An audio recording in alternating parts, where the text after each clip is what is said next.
tema que yo les traigo a compartir hoy quizás es un poco diferente a lo que ustedes vinieron para acá. Todos hemos tenido ponencias, todos hablan de Lean, todos hablan de BIM, todos hablan de todas las herramientas y bondades que tiene Lean Construction. Y precisamente por eso fue que yo escogí ese tema, el papel de Lean Construction en la reconstrucción de Venezuela. Yo no sé si ustedes conocen o tienen conocimiento de la situación que está viviendo mi país. Un país que en un momento fue un país boyante, líder en Latinoamérica. Es un país que todos dicen, Venezuela es un país rico. Sí, tenemos riquezas, tenemos oro, tenemos petróleo, tenemos un sistema hidroeléctrico o tenemos fuentes de agua que nos permiten poder generar energía, tenemos excelente geografía, tenemos unas costas maravillosas, pero hemos sufrido el ataque de 30 años de mala administración, de deterioro, de falta de mantenimiento, y por eso creo yo que el tema que les traigo es bastante interesante. Para que sepan un poco de mí, pues yo soy un ingeniero civil graduado de la Universidad Católica Andrés Bello en el año 1979. Tengo una maestría en Administración de Empresas. Soy miembro del Colegio de Ingenieros de Venezuela. Soy miembro del PMI, soy miembro de Lean Construction México. Soy vicepresidente de una fundación que se llama Fundación Venezolana de Ingeniería Ecológica para hacer proyectos sostenibles y sustentables. Soy docente y consultor y conferencista nacional e internacional y escribo en una revista de Chile, en la cual ya tengo 2 años y medio, donde escribí inicialmente Hablemos Lean y posteriormente, debido a mi avanzada edad, según ellos, manejo lo que se llama valor senior, la importancia de las personas que tenemos más de 55 años dentro del campo de la construcción. Entonces, ¿me pasé una? ¿Por qué no lo veo? No, ok. Entonces, llevar a cabo entonces la reconstrucción de un país es un proceso extremadamente complejo, con muchas multidisciplinario, multidimensional, donde se conjugan muchísimas situaciones o muchísimos tipos de proyectos, donde cada uno de nosotros no podríamos posiblemente visualizar cuál es lo amplio que tiene ese plan. Esa lámina que está allí es una lámina que tomé de un escritor venezolano que sacó Plan Venezuela, una vía hacia la reconstrucción del país. Levantar un país que tiene 30 años o más de deterioro, de falta de inversión, es considerable. Entonces, una breve reseña histórica de reconstrucciones en países en el mundo. No lo voy a hablar mucho a detalle, pero ahí tenemos el caso de Alemania y Japón. Ustedes pueden saber el famoso Plan Marshall después de la Guerra Mundial, a dónde está Japón ahorita después de que fue devastado por 2 bombas atómicas. Estos son casos de catástrofes o de guerra.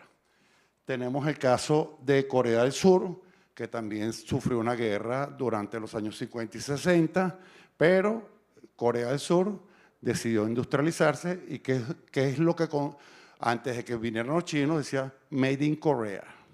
Entonces lograron industrializar, lograron levantar su economía y son un país realmente desde el punto de vista económico muy boyante. Después tenemos Singapur. Igualmente, Singapur fue una isla que fue, no recuerdo cuál es el país de donde era Singapur, pero ahorita Singapur es un país totalmente tecnológico y de ahí tenemos, y de centros financieros, ahí están los grandes centros financieros del mundo oriental y occidental están en Singapur. Luego tenemos El Salvador, también sufrió una guerra, todos estos son de cuestiones de conflictos internos, pero El Salvador ha resurgido recientemente, pues en las últimas décadas, tiene una economía bastante estable, tiene un sistema democrático, de ahora voy a ver aquella pantalla porque ya me dio el dolor, Y entonces ha logrado, pues a través de un proceso de reconstrucción, ha logrado pues mejorar como país. ¿Okay? Después tenemos el caso de Croacia, es otro caso muy particular que tuvo la guerra cuando se separó de la República Checa, y entonces eso sí fue otro país con una gran situación de que tuvo que reconstruir la estructura física, la infraestructura física, porque fue devastada por los casos de guerra. Está el caso de Guatemala, también igualmente un país centroamericano, donde a través de ciertos convenios y ayudas internacionales logró establecer pues, un sistema, digamos, un sistema democrático, donde se logró, pues, o se ha logrado a través de los años, mejorar la condición del pueblo guatemalteco. Y por último caso, el caso de Irak, que también fue devastado por la guerra, y luego de un plan de ayuda internacional ha logrado pues establecerse en el Medio Oriente como una potencia internacional. ¿Cuáles son los factores entonces que tiene o los factores que inciden en el éxito para la reconstrucción de un país?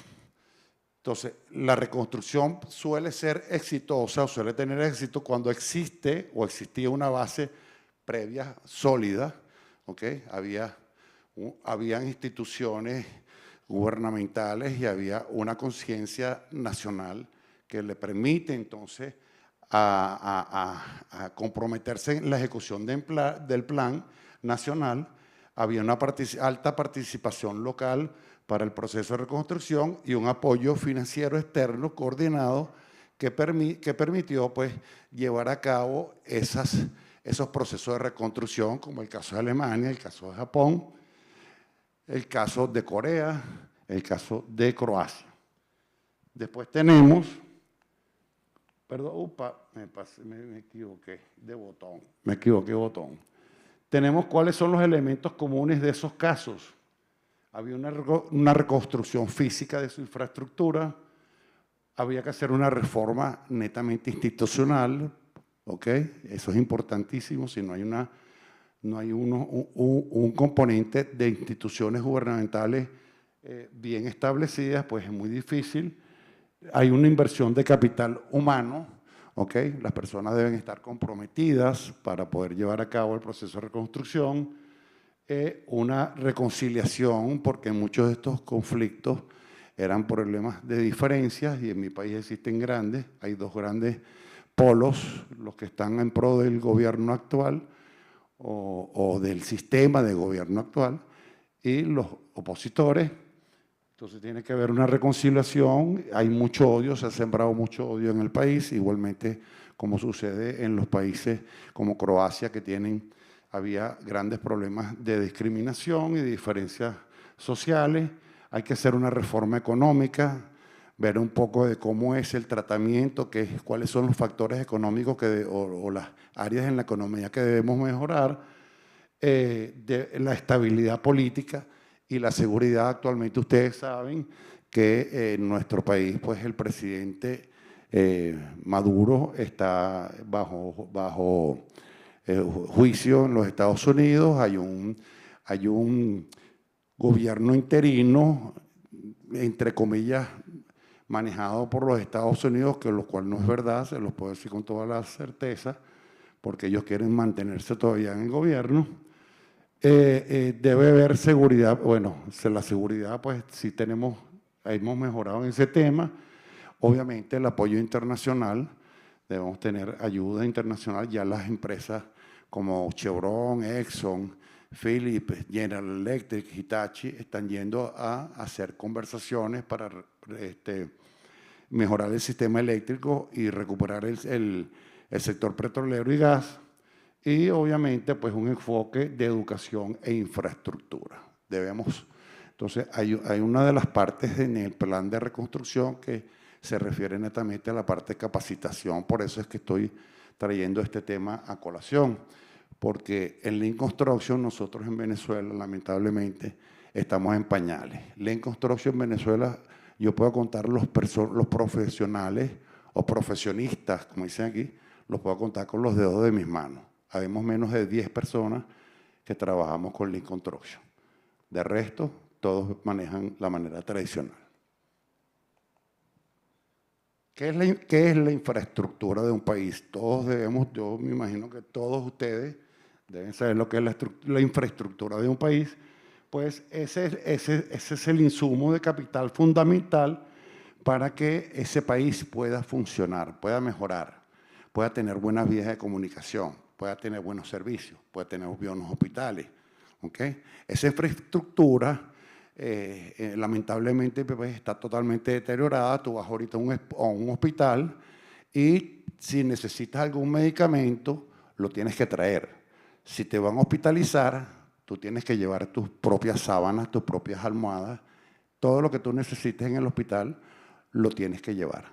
Los médicos, afortunadamente, no. ¿Okay? Todavía tenemos buenos profesionales. De Venezuela fueron 8 millones de personas debido a las consecuencias del gobierno que está en estos momentos digamos, no en el poder, pero sí colocado en sus posiciones políticas. Reestructuración de un plan nacional de reconstrucción o plan nacional de reconstrucción, que lo tenemos ahí arriba. Ahí le estoy poniendo cuáles son las diferentes fases que tiene que tener el diagnóstico de evaluación. Se tiene que hacer un mapa y coordinación y gobernanza que permita decir quiénes van a dirigir y cómo se van a dirigir cada una de las cosas que se van a ejecutar. ¿Cuáles son otra vez equivocación del botón? ¿Cuáles son los ejes de intervención? Y se basa en vivienda, infraestructura crítica, desarrollo productivo y desarrollo social. Luego tienes lo que ver con la gestión financiera, la planificación temporal y la estrategia de comunicación y seguimiento. Entonces, ese plan tiene muchos efectos transversales y laterales, ¿ok? Que hay que integrarlos porque tienes que ver las regiones y territorios que tenemos allá en mi país y los diferentes sectores para poder garantizar que esa reconstrucción sea resiliente, que la gente esté dispuesta a participar y esté dispuesta a cambiar su mentalidad, porque hemos estado acostumbrados en los últimos 20 años que el gobierno te proveía de todo y ese todo eran las migajas que se le caían de la mesa. Bonificaciones por hijos, bonificaciones por madre soltera, en fin, la gente se acostumbró a vivir con lo que el gobierno le regalaba y no a ser entes productivos. Entonces, ¿cuáles son las definiciones básicas de una infraestructura pública? La infraestructura pública es el conjunto pues, de estructuras. Yo voy a orientarme simplemente a la infraestructura, no me voy a la parte social, ¿okay? Que son sistemas e instalaciones que proveen servicios de calidad que la sociedad requiere para su funcionamiento y que son el soporte vital para lograr la productividad económica necesaria para el desarrollo. Si nosotros no rehabilitamos, por ejemplo, el sistema eléctrico, nuestra base de empresas básicas, la empresa de hierro, la empresa del aluminio, no funcionarían porque necesitan grandes cantidades de energía. Y si no les suministran la energía necesaria, no pueden trabajar. Nosotros tenemos 3, 4 siderúrgicas que están funcionando a 25% de su capacidad porque no tienen el suministro eléctrico necesario, cuando en un momento éramos exportadores de hierro, de varillas, yo no sé, aquí lo llaman barras de acero, ¿ok? Nosotros éramos exportadores, ahorita somos importadores porque no producimos ni una, pues no tenemos la capacidad de hacerlo. Nosotros fuimos exportadores de aluminio. Tenemos de 17 celdas que tiene una de las empresas que se llama Alcasa, están funcionando 2, entonces no estamos exportando aluminio y escasamente alcanza para el mercado nacional. En fin, nuestra infraestructura está en el piso prácticamente. Entonces, el Banco Interamericano de Desarrollo y el Banco Mundial ha establecido esos criterios que tienen en la tabla para poder determinar cuáles son los puntos que deben tratarse o que deben tocarse. Perdón, el mismo botón. Primero, el desarrollo económico, ellos lo llaman desarrollo económico, entonces tienes transporte, entonces para la parte de transporte tenemos que trabajar en 3 parámetros diferentes, que es urbana, interurbana e internacional. Ahí tenemos que recuperar la red vial urbana, las líneas férreas de cercanía, es decir, los trenes de corta distancia, en interurbana las carreteras, las vías férreas de larga distancia, las vías navegables, es decir, la utilización de los ríos como fuente de transporte, aeropuertos y puertos, los aeropuertos en este caso los aeropuertos nacionales, y en la parte internacional obviamente puertos, aeropuertos, carreteras, vías navegables y vías, de aquí no me da vías férreas, ¿ok? Desde el punto de vista de energía hay que recuperar la red de distribución eléctrica y gas, porque nosotros somos productores de gas y tenemos un sistema de distribución de gas para las poblaciones, entonces eso hay que recuperarlo, las plantas de generación de energía eléctrica y las estaciones transformadoras, porque no solo es la generación, nosotros tenemos una de las represas que en su momento fue la represa más grande de Latinoamérica, que es la represa de Guri, pero tenemos el sistema del Bajo Caroní, que se compone de 7 represas y en conjunto, si estuvieran funcionando todas, fuera el sistema hidroeléctrico más potente de Latinoamérica. Pero lamentablemente no se ha terminado o está inconcluso muchas de las piezas importantes de ese sistema.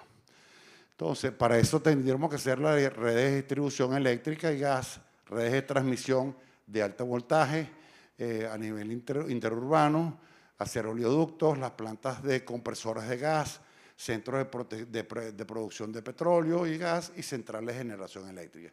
Y desde el punto de vista internacional, redes de transmisión, gasoductos y oleoductos. El desarrollo económico en comunicaciones, en un momento nosotros tuvimos, yo les puedo decir con toda la fe que tengo, porque así era, en el año 1993 teníamos la mejor red de comunicaciones a nivel de Latinoamérica. ¿Okay? Hablando de sistemas de telefonía y cuando empezó el internet teníamos lo mejor que había en Latinoamérica. Hoy en día escasamente podemos llegar en ciertos sitios a tener comunicación en 5G y la comunicación satelital, el plan de colocación de satélites que estaba previsto para estar culminado en el año 2000, pues de esos 3 satélites solamente hay uno que ha sido puesto en órbita. Entonces, en fin, para hacerse los cortos, pues ustedes pueden ir leyendo la lámina. Tenemos que ver un desarrollo económico que tiene que ver con el agua y el saneamiento para poder proveer agua potable, poder tratar las aguas servidas, etcétera, etcétera. Tenemos que ver también con el desarrollo social, que es recuperar los hospitales, escuelas, viviendas, las represas, canales de irrigación, etcétera, etcétera. En medio ambiente, recuperar los parques, porque ha habido un gran movimiento de minería ilegal que ha destrozado prácticamente el 40% del bosque que tenemos nosotros en el Amazonas. Lo han ido destruyendo poco a poco porque no hay leyes desde el punto de vista legislativo y nadie es capaz de meterse allí porque si el que vaya lo matan. ¿Okay? También recuperar los parques y lo que es información, ya les decía, redes, edificios, TV por cable, sistemas educativos a distancia con portales, etcétera, etcétera. Nosotros no tenemos una muy buena red actualmente de internet que nos permita pues dar clases a distancia o clases online o sistemas online. ¿Cuál es el diagnóstico que yo les puedo presentar de cómo está la situación de mi país? Bueno, esta es una lista de las actividades que se deben desarrollar para poder recuperar a Venezuela y llevarlo quizás al 75% de lo que era cuando yo recuerdo a mi país, cuando era un país poderoso y rico. Entonces tenemos que recuperar edificaciones educativas, hospitales, penitenciarías y carcelerías, la infraestructura eléctrica, la infraestructura de agua y saneamiento, la infraestructura del manejo de los desechos, de los residuos y desechos sólidos, infraestructura de las telecomunicaciones, infraestructura de movilidad y logística, es decir, carreteras, vialidades, infraestructura turística, porque tenemos un país que tiene según dicen, una de las playas, tenemos 912, no más, 1912 kilómetros de playa, de costa en el Caribe, unas playas maravillosas y bellísimas. Teníamos una red hotelera muy bien constituida, pero con los años se ha venido deteriorando. Recuperar las industrias básicas que están en la región de Guayana, como la mencionaba la empresa siderúrgica, la empresa del aluminio y la empresa de electricidad, porque en la zona de Guayana es donde está el complejo hidroeléctrico de Guri. Y también nosotros éramos productores de cemento. Ya nosotros importamos cementos de hace muchísimos años para acá. Ya no lo producimos porque las fábricas o se fueron. Cemex tenía unas plantas allá en Venezuela, ya no están operando porque no tienen cómo, porque no les llega la electricidad, porque simplemente los mandaron a desalojar también. ¿Okay? Canteras para explotación de agregados gruesos y finos y la infraestructura petrolera y suministro de gas, ese sería el pulmón que nos permitiría a nosotros, una vez recuperado, pues mantener nuestra economía y volver a ser un país boyante. Nosotros hubo un momento que se producían más de 3 millones de barriles diarios, ahorita estamos produciendo 200.000 barriles diarios en las refinerías que tenemos, que están destrozadas. ¿Okay? Entonces, ¿qué se necesita entonces? Aquí centramos en lo que es Lean Construction. ¿Okay? ¿Cómo veo yo? ¿Cuál es mi enfoque personal de cómo podemos nosotros recuperar a Venezuela? En primer lugar, capacitación. De eso hemos hablado casi todos los ponentes. Si no capacitamos a nuestro personal, a nuestras personas, a los venezolanos, a los estudiantes, a los futuros profesionales, no vamos a lograr salir del foso. Es importantísimo, de verdad, lograr este éxito a través de las capacitaciones y la preparación de personal venezolano. Tuvimos una fuga, no sé si se lo mencioné, de mi país salieron 8 millones, nosotros teníamos 32 millones de habitantes, se fueron 8 millones de venezolanos salieron del país, es decir, el 25% de la población se fue. Es considerada una de las fugas de talentos y de personas más grandes de la historia, proporcionalmente con la población del país. ¿Okay? Entonces nosotros esperamos y confiamos que una vez que se reactive todo este plan y funcione, pues muchos de ellos retornen, aunque yo dificulto que el que ya se fue a otro país y tiene 5, 10 años o 15 años fuera, retorne. ¿Okay? Pero confiamos en eso. Entonces, eso nos permite a nosotros, pues obviamente, yo dejo que ustedes lean la lámina, ¿okay? Para no estar yo bailando de un lado a otro. ¿Okay? Pero esas son las condiciones para eso que sirve ese plan de capacitación que hay que establecer, que yo lo llamo fase 0, ¿okay? Porque es la primera que tenemos que acometer y es la que se puede hacer a más corto plazo. Yo diría que esto podría hacerse en un plazo de 1 año, preparar a las personas, ¿okay? Que estén listas para cuando arranque la fase 1, que aquí les pongo lo que es la fase 1. Eso es lo que tiene la fase 1.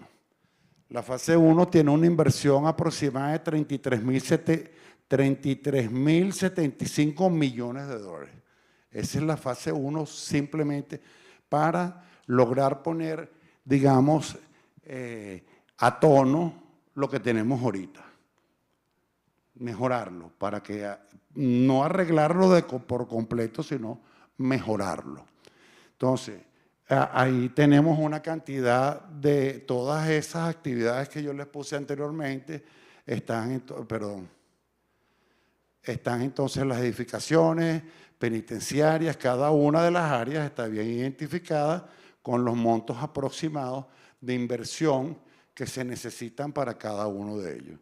Esa es en la primera etapa que se considera, o a mi manera de ver las cosas, es una recuperación de infraestructura que esto llevaría aproximadamente 3 años, ¿ok? Del 2026 al 2028.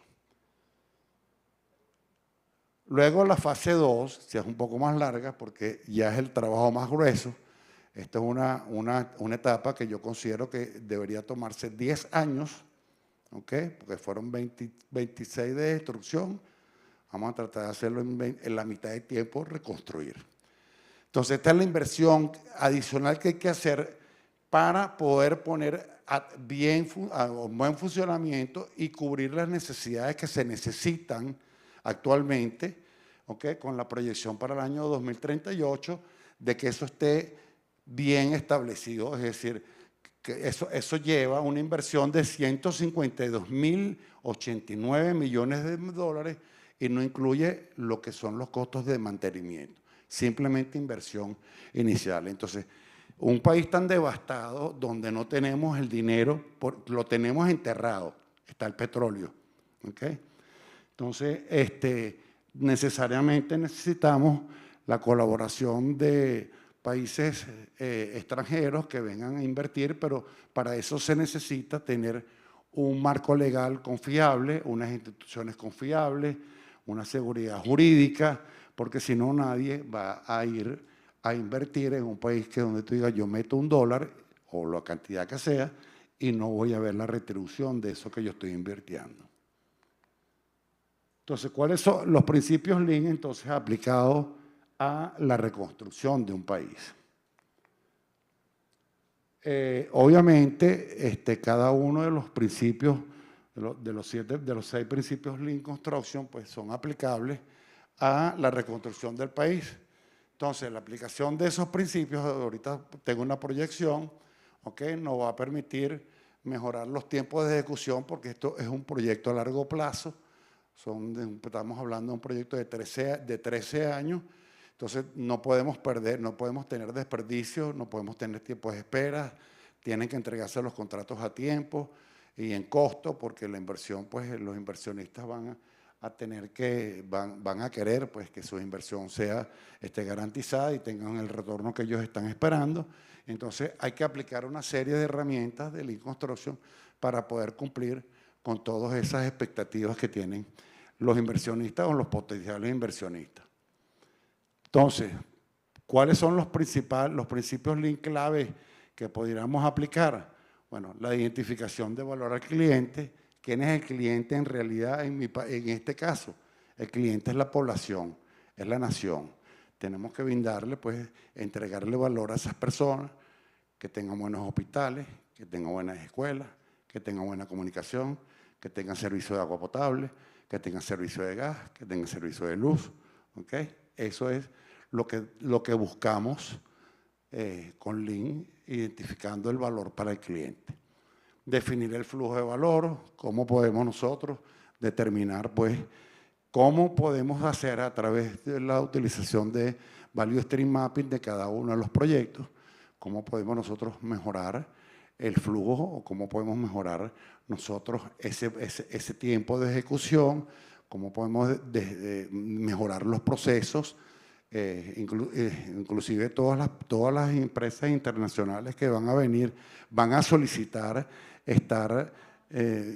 utilizar la filosofía Lean Construction, al igual que los proyectos, los contratos IPD, los contratos FIDIC, los contratos colaborativos van a ser de suma importancia para poder llevar a cabo el sistema de reconstrucción.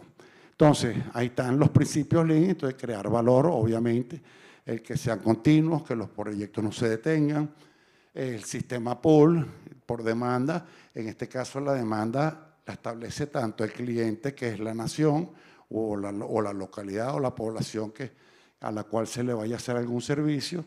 E igualmente, pues ese sistema pool lo establecerán pues los contratos correspondientes con las empresas internacionales, eliminar el desperdicio, obviamente, eso es obvio. Cualquiera de los tres desperdicios, el MUDA, el MURA o el MURI, o decir, el desperdicio per se, las pérdidas de tiempo, las entregas que no tengan calidad. Aquí no podemos tener tiempo para hacer retrabajo. Esto es un proyecto que tiene que ejecutarse en el menor tiempo posible. Entonces, para mí va a ser un compromiso muy grande porque yo tengo que formar profesionales que sepan y entiendan lo que es un desperdicio. Todos ustedes saben lo que es el desperdicio. El MURI, que es la sobrecarga, que no estén sobrecargados de trabajo y que no haya tanta variabilidad en los procesos y en las actividades que se desarrollan. Obviamente que la mejora continua, Kaizen, que eso es el principio fundamental del Lean Construction, y una planificación colaborativa, que todos participen en el proceso de planificación. No solamente, porque aquí no estamos hablando de un cliente y no estamos hablando de los albañiles y no estamos hablando de los fontaneros. Aquí estamos hablando de nación, de países internacionales, de institutos gubernamentales, de organizaciones de salud, en fin. Ya lo que podríamos llamar las partes interesadas o la parte de colaboración deben que estar involucrados todos, ¿ok? Para que logremos tener un proyecto exitoso. Esto es un proyecto muy ambicioso, o una visión que tengo yo muy ambiciosa. Aquí tenemos las herramientas recomendadas. Se lo dejo, esto sí se lo puedo leer aquí porque se las voy a poner en unos cuadros. Okay, un plan de reconstrucción nacional. Las herramientas de Lean Construction son obviamente fundamentales para para gestionar la alta incertidumbre y la necesidad de rapidez. Estas metodologías permiten optimizar los flujos de trabajo, minimizar el desperdicio de recursos escasos y asegurar que la infraestructura se entregue en el menor tiempo posible. ¿Okay? Entonces, ¿cuáles son esas herramientas? Ahí las tienen, pueden ir leyendo. Las Planner Systems es una de las herramientas para lo que corresponde a planificación y control de flujo. Las Planner Systems, el TAC Planning, que muy bien nos mencionó José Luis, que me dio una explicación que por fin terminé de entender el TAC con la armonía. ¿Okay? Trenes de actividades, que otro tipo de actividad podemos tener aquí. Yo los voy leyendo despacio para que puedan leer la lámina. De todas maneras, estas presentaciones van a ser entregadas y van a tener acceso a ellas, a todos los que están aquí presentes. ¿Okay? Luego tienen, desde el punto de vista de optimización de la logística operativa, utilizar las herramientas de Just in Time para el despacho de materiales, en las 5 S, orden y limpieza, para mantener esto es un proyecto a nivel nacional. Esto no es un edificio, no es un proyecto de 20 casas. Entonces, esta herramienta debe ser muy importante para no entorpecer el resto del país y mantenerlo con orden y limpieza.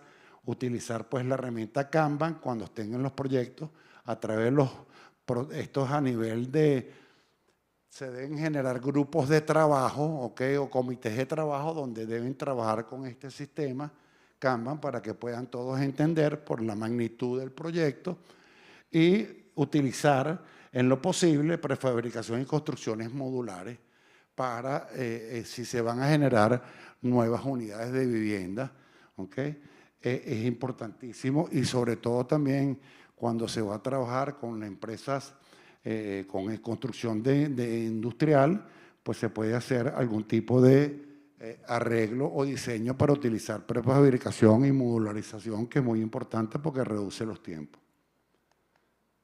Desde el punto de vista de gestión estratégica y de valor, utilizar la técnica del Value Stream Mapping para ver realmente cuál es el valor de las cosas que nosotros podemos mejorar en los procesos.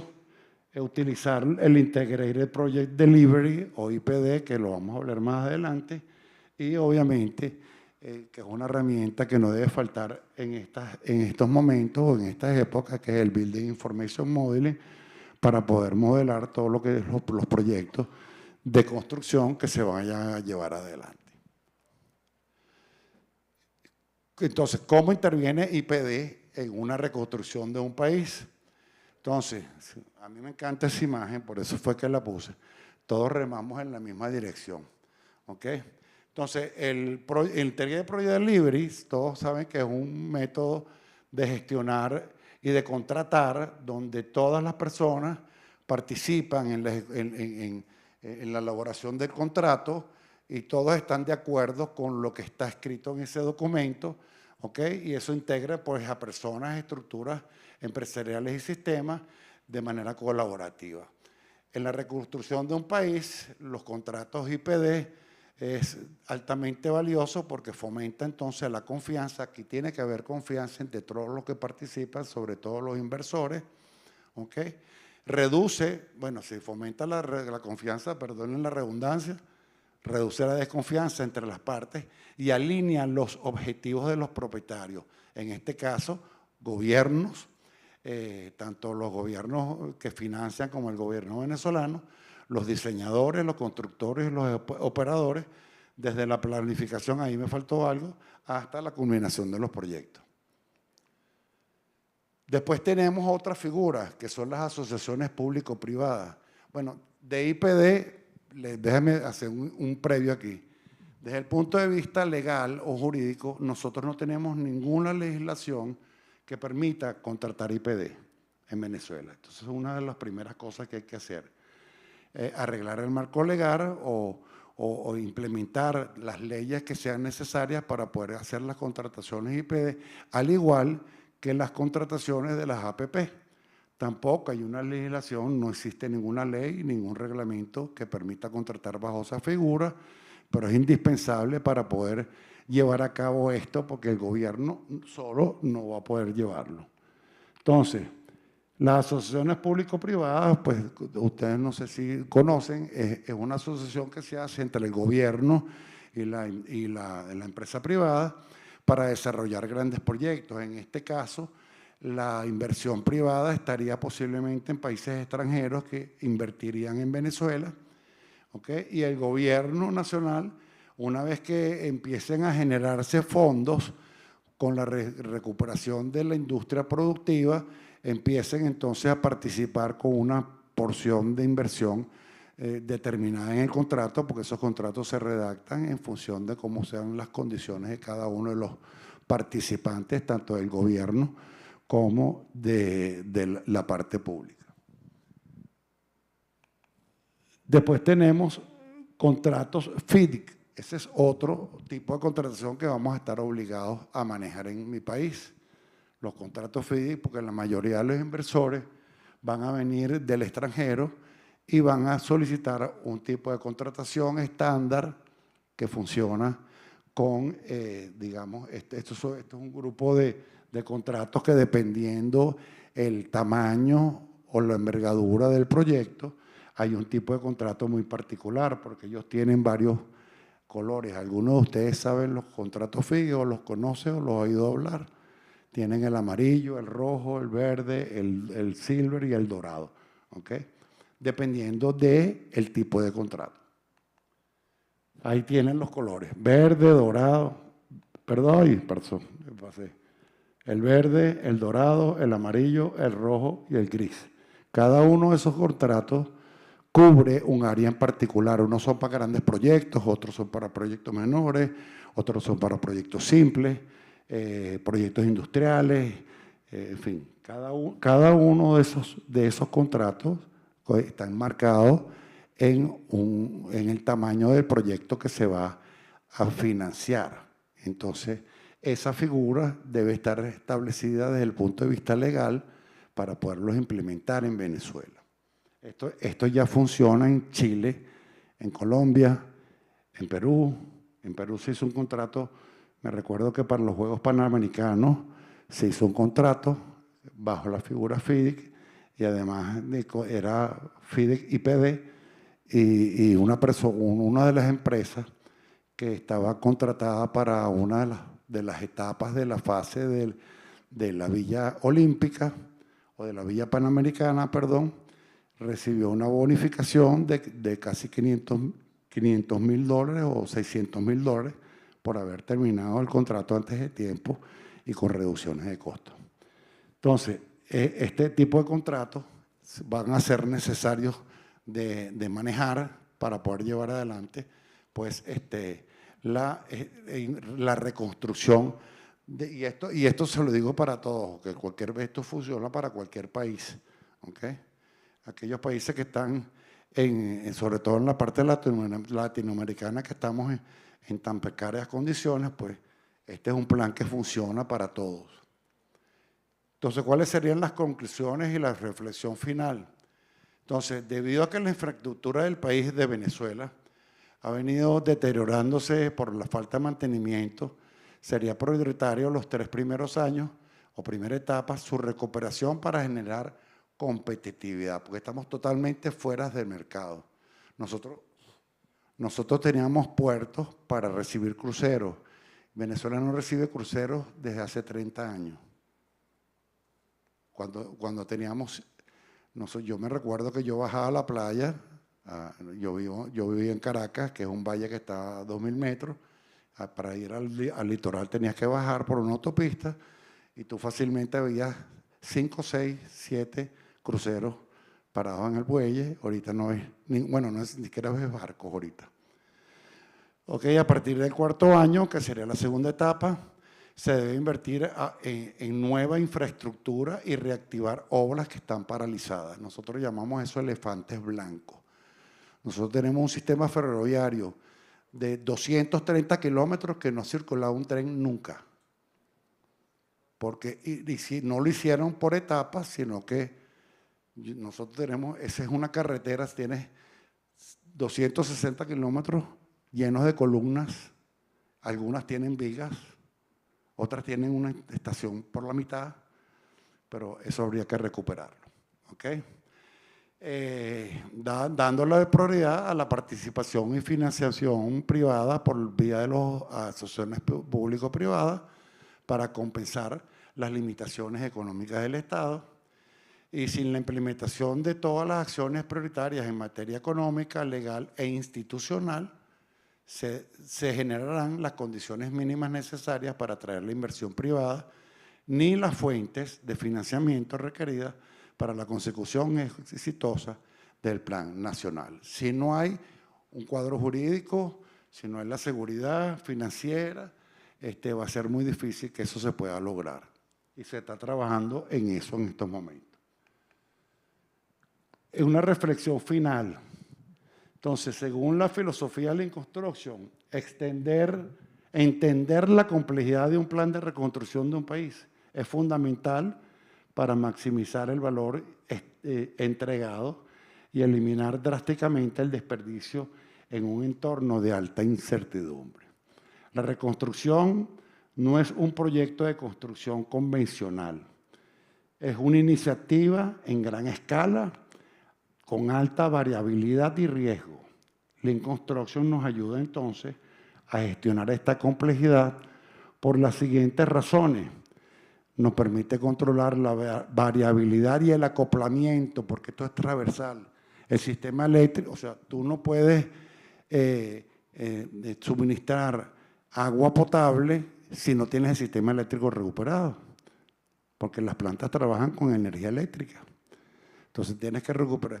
No puedes mejorar la refinación de petróleo si no tienes el sistema eléctrico arreglado.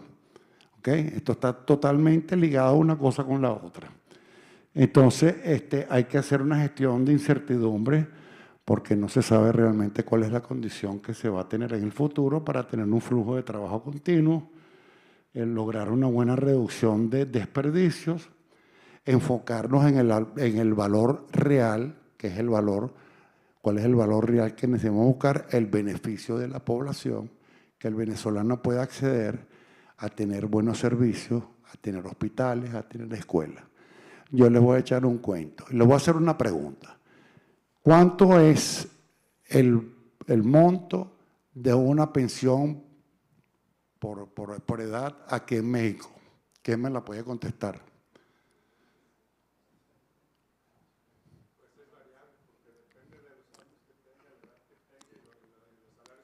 Suponte tú en promedio. Esos son $450 más o menos, $500.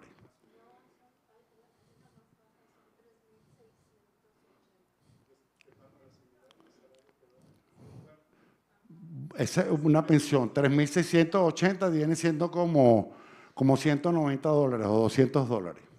¿Ok? ¿Tú sabes cuál es mi pensión? 0.25 centavos de dólar. ¿Tú sabes cuál es el salario mínimo que hay aquí en México?